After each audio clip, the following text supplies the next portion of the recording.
Assalamualaikum, salam sejahtera. Saya lagi mengagumi sosok seorang pejabat yang berani lantang melawan siapapun. Dari kasus Sambo, terus Teddy Minahasa, terus kemarin membongkar rekening yang dibilang gelap lah, yang diindikasikan ada pencucian uang sampai sekitar 300 triliun lebih. Terus disikapin emosi oleh gerombolan yang mengatasnamakan rakyat, yang hidupnya tiap hari hanya di AC berdasi, sementara rakyatnya keling hitam kering. Itu di situ saya lihat ada seseorang yang saya kagumi. Itu adalah Pak Mahfud MD. Kenapa Pak Mahfud MD itu berani bersikap seperti dia nothing tulus, tidak ada beban takut? Saya yakin dia seorang yang bersih.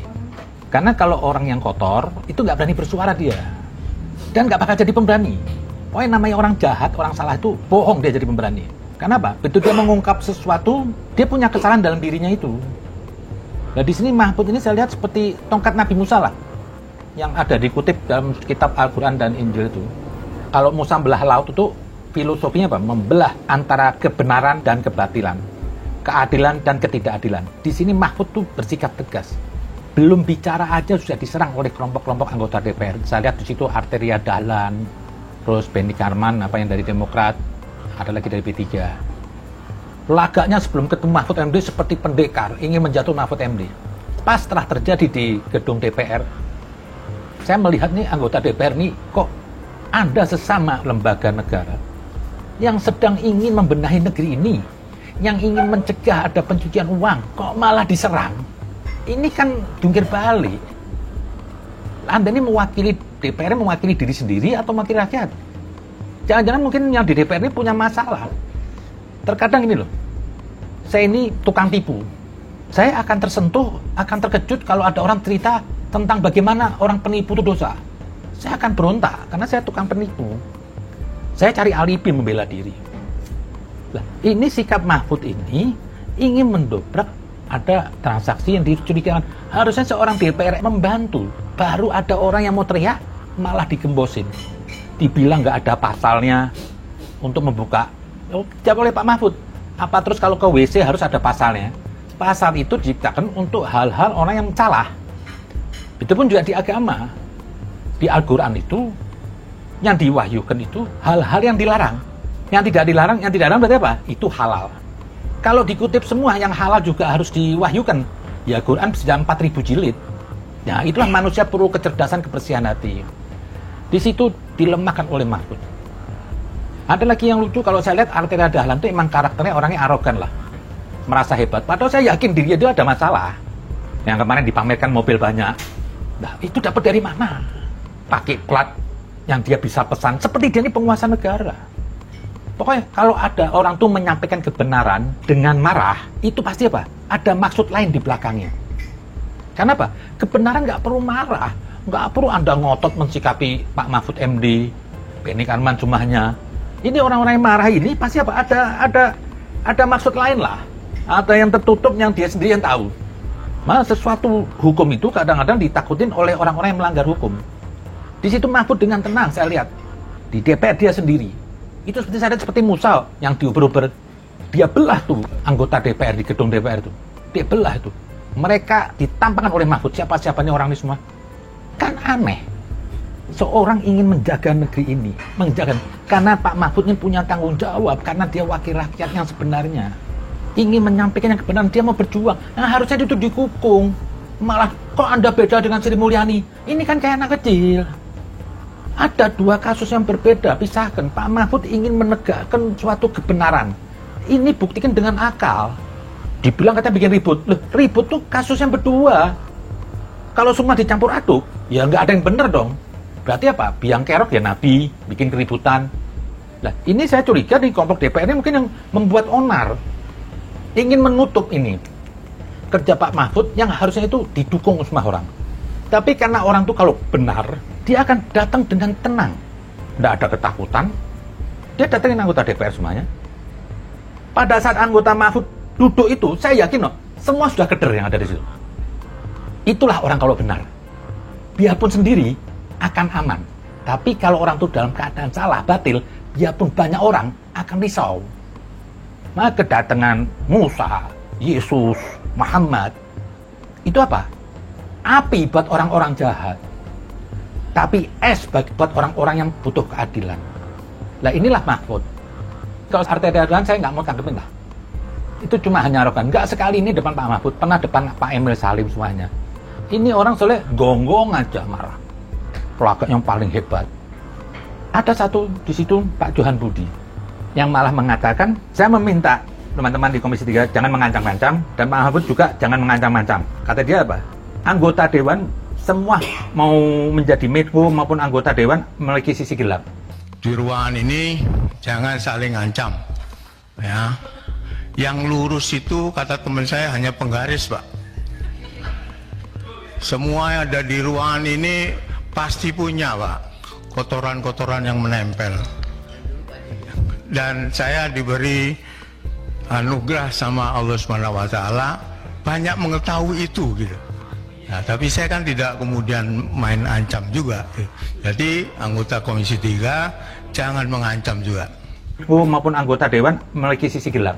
Lah ini orang lagi ingin bersama-sama mengajak baik, malah mau dilemahkan kata ada sisi gelap. Tuhan aja masih sabar. Emang ada orang suci? Tidak ada. Tapi terus Tuhan ini mengajak orang kepada kebaikan. Supaya apa? Lebih mendekat kebaikan. Bukan karena, oh saya ini maling, kamu maling, ya sudah kita bertahan jadi maling, nggak usah jadi baik. Ini kan ketololan dong. Lah si Pak Johan ngomong apa? Semua punya sisi gelap. Terus kalau ada sisi gelap nggak boleh dibongkar. Sifat manusia itu apa ya? Liar. Jalang lah. Perlu apa? Ada hukum yang supaya mencegah dia jangan sampai liar. Kenapa? Kalau nanti saya ingin berbuat jahat, semua manusia itu pengen buat jahat. Semua manusia itu ingin nyolong, ingin maling. Mungkin ada sedikit lah yang kalau saya itu mencuri tanpa ada hukum negara itu saya takut mencuri. Itu sedikit. Kebanyakan sekarang ini apa? Orang nggak mau mencuri, nggak mau korupsi. Karena apa? Takut sama penjara. Ya itu masih lumayan lah. Nah, hukum ini diperlukan untuk supaya manusia yang jahat tadi itu nggak berlaku jahat. Lah, di sini fungsinya hukum. Tapi kalau Pak Johan bilang apa? Semua orang punya sisi gelap. Ya sudah aja buang semuanya. Karena semua punya jahat. Nggak usah aja ikutin Al-Quran. Nggak usah Anda besok dakwah mengajak orang baik. Tutup tuh semua majelis-majelis taklim, gereja-gereja, masjid, nggak usah. Kenapa? Semua yang datang ke masjid itu pernah orang jahat. Apa terus nggak boleh baik? Lah, ini pertanyaan dari Pak Johan nih, kok mengancam-ngancam?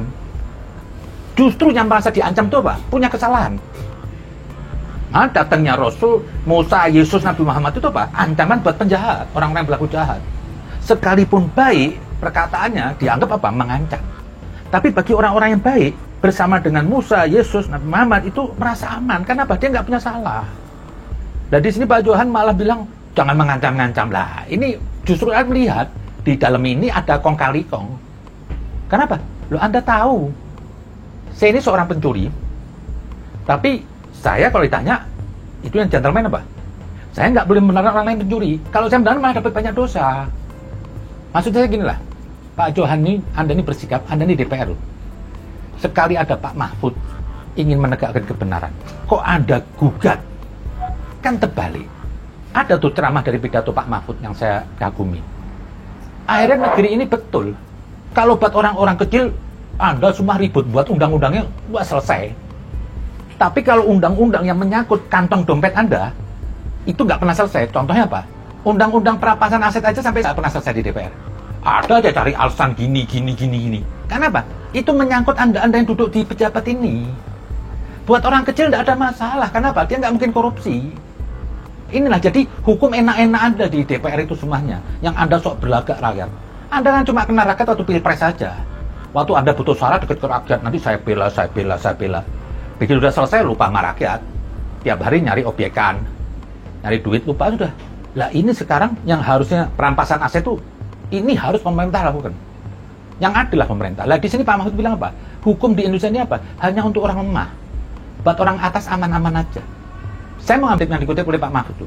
Bani Maksum bilang, Usama tolong bilang ke Nabi. Nabi mau minta apa saya beri. Asal ini keluarga saya, perempuan terhormat ini yang mencuri, jangan dihukum.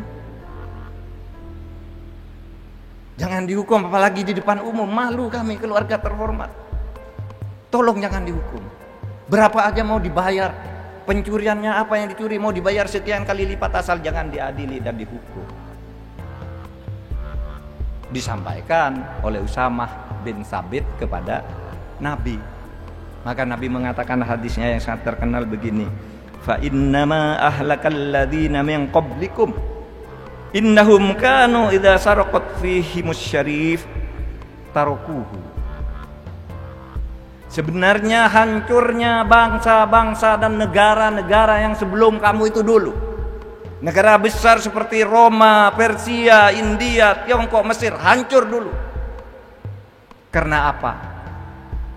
Karena kalau di antara mereka ada yang mencuri, dan yang mencuri itu orang kuat, aristokrat, keluarga terhormat, punya uang, punya jabatan, mereka tidak dihukum meskipun mencuri. Hukum tidak ditegakkan, negara hancur. Wa idza saraqat fihim ad-dha'if aqamu alaihi al-hadd. Kalau ada orang lemah mencuri, maka langsung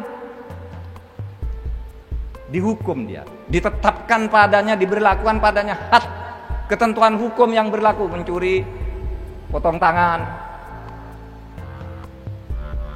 sama kan? As-sariqu was-sariqatu faqta'u adiyahuma jazaa'an bima.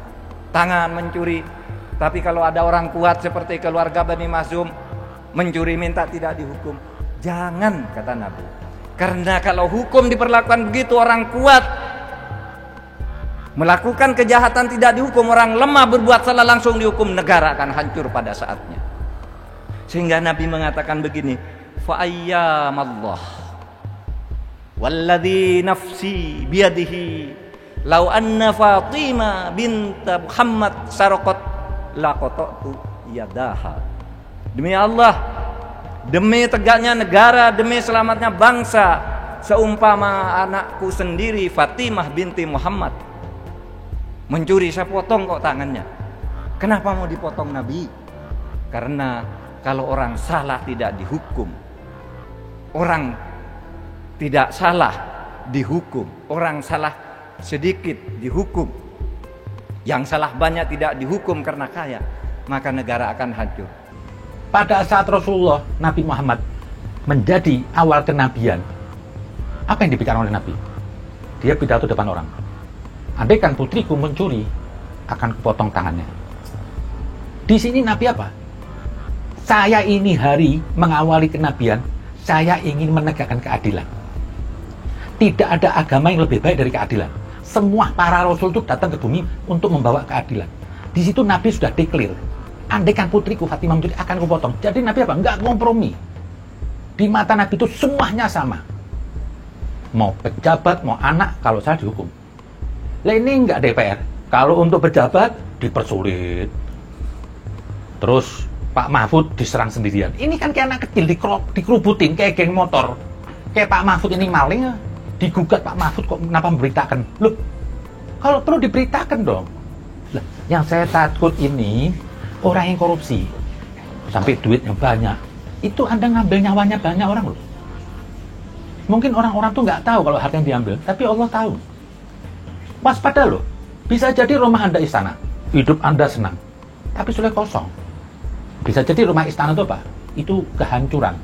Bisa-bisa sama anak, ya contoh kemarin anak pajak, anaknya jadi setan. Akan diambil kenikmatan dari Tuhan. Anda nggak sadar situ. Ya, itulah hati-hati Anda berdosa dengan orang. Anda makan korupsi harta orang. Sulit tobatnya Anda. Anda harus keluarkan duitnya semua. Kalau nggak ya monggo lah. Nanti Anda di alam kubur repot lah, diuber-uber malaikat. Hidup ini kan paling lama kan 80 tahun. Sementara hidup setelah mati itu tidak ada ujungnya. Kalau kita mau bandingkan tidak ujungnya dengan 80 tahun ini cuma 1 menit. Jangan Anda main-mainlah di dunia ini. Kematian itu pasti yo. Jangan Anda berasa Tuhan nggak melihat. Itu akan dilihat. Saya mau apresiasi nih Pak Mahfud MD ini. Coba kalau di negeri ini ada orang 10 kayak Pak Mahfud MD. Ini sudah selesai. Andaikan kalau semua anggota DPR ini kayak Mahfud MD, ini negeri ini kaya. Ada Pak Mahfud bilang dari tambang aja itu, kalau nggak dikorupsi, itu setiap rakyat bisa dapat 20 juta. Itu baru dari tambang. Ini negeri ini kaya. Cuma dirampok-rampok tadi itu. Yang buat undang-undang korupsi, tapi yang buat undang-undang juga korupsi. Nah ini kan repot. Saya ini kadang juga bingung. Kok nggak ada orang di situ, orang DPR itu yang kayak pendekar hebat tuh? Apa ini semua ini mungkin sudah terlibat makan korupsi? Karena kalau ada satu orang mungkin yang nggak pernah terlibat makan korupsi, itu hatinya bersih, jiwanya bersih, dia akan berontak sekalipun di hadapan orang banyak. Tapi saya lihat kemarin terhadap Mahfud MD, semuanya tuh seperti mau menyerang Mahfud MD. Ini gerombolan apa? Ya saya sudah, saya ini kadang bingung sama negeri ini. Saya ini kesian sama Pak Jokowi kadang-kadang. Ingin membawa negeri ini baik, tapi nggak diikutin oleh bawah-bawahannya. Ingin mengatakan mau mencipta hasil dari korupsi, nggak dikeluarin undang-undangnya. Jadi undang-undang untuk orang miskin Anda cepat keluarin, tapi undang-undang untuk orang kaya dipersulit. Saya berdoa aja lah, Pak Mahfud ini bisa menjadi leader di negeri ini. Bisa terus menduduki jabatan apapun yang bermanfaat buat negeri ini. Karena keberadaan Anda itu cukup membuat gerah orang-orang yang mau berlaku semenang-menang korupsi dengan menonjolkan jabatan seperti kemarin Sambo. Coba sampai kemarin berani Sambo, cuma Mahfud aja. Itulah orang kalau bersih, jiwanya berani, nggak pernah takut dengan risiko. Dan kebanyakan orang-orang yang bermasalah pasti takut dengan keberadaan Mahfud MD. Lanjutkan Pak Mahfud. Dan saya mintalah anggota DPR, bagaimana sekarang Anda ini berbuat ke depan untuk Indonesia yang lebih baik. Anda tidak usah meliput belakang, udah kita maafkan aja. Tapi mau dicoba Anda berbuat untuk Indonesia lebih baik. Bantu Pak Mahfud ini demi bangsa Indonesia, demi NKRI, demi kemajuan negeri ini. Kalau negeri ini nggak maju, kapan mau suksesnya? Cina itu bisa hebat karena keras terhadap koruptor. Yang tadi negara terbelakang menjadi negara terdepan. Sekarang negara tersedikit korupsinya. Indonesia ini kalau nggak dikorupsi, Eropa semua kalah. Itu aja. Saya bukan membuat permusuhan kepada anggota DPR. Marilah ke depan membuat yang baru supaya besok Anda punya nilai, punya jasa buat negeri ini. Generasi ke depan nanti bisa melihat DPR era ini, DPR yang hebat, yang ingin membawa negeri ini lebih bersih, maju semuanya. Tak lain cuma saya di sini hanya ingin mengapresiasi seorang Pak Mahfud MD. Amal Anda besar Pak Mahfud. Saya sebagai rakyat kecil semua mendukung Pak Mahfud dalam menegakkan keadilan, melawan kebatilan. Terima kasih.